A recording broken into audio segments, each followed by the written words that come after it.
quand vous examinez la fête des prémices, vous parvenez simplement à la grande vérité de la résurrection du Seigneur Jésus dans son aspect représentatif. Les premiers fruits mûrs représentent tous les autres qui suivront. Les premiers fruits sont représentatifs du tout.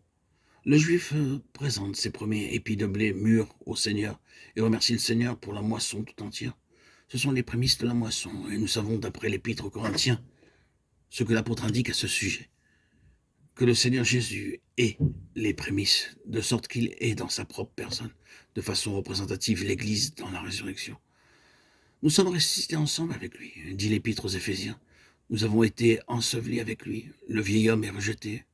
Maintenant, nous sommes ressuscités avec lui. Et la véritable unité des membres de Christ, l'unité du corps de Christ, se trouve dans le témoignage vivant de l'union à la résurrection du Seigneur Jésus.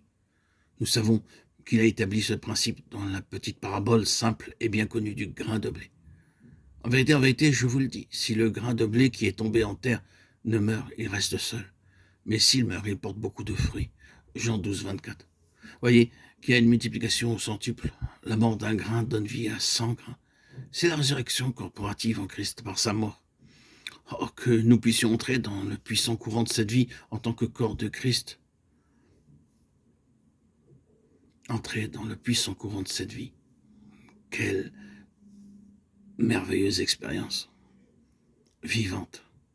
Vous savez, quel sentiment de communion cela nous apporte? Quelle différence il y a dans nos rapports quand vraiment nous commençons à entrer expérimentalement et de manière vivante dans le fait que nous avons été plantés ensemble avec lui dans la conformité à sa résurrection et que la puissance de sa résurrection est opérante en nous. Si nous connaissons la puissance de la vie de résurrection œuvrant en nous, quelle communion nous avons. Si nous connaissons mutuellement quelque chose de la vie qui triomphe de la mort, de cette chose agissant en nous, de cette expérience partagée, cette mutualité va compter.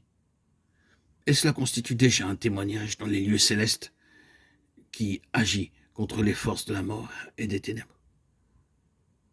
Le témoignage au fait que la puissance du diable est brisée, que Christ a vaincu la mort et l'a englouti dans la victoire est quelque chose qui est forgé dans le corps de Christ. À moins que nous ne connaissions cela expérimentalement dans le domaine spirituel, nous ne le connaîtrons pas dans le domaine physique. Le physique suit toujours le spirituel dans l'ordre divin. Nous ne connaîtrons jamais la résurrection du corps pour la vie éternelle, à moins que nous ne connaissions déjà la résurrection dans l'esprit. C'est une force agissante qui constitue la base même de l'existence, de l'activité et de la fonction de l'Église. Pour entrer dans le fait de l'unité du corps, nous devons entrer dans l'expérience de la puissance de la résurrection.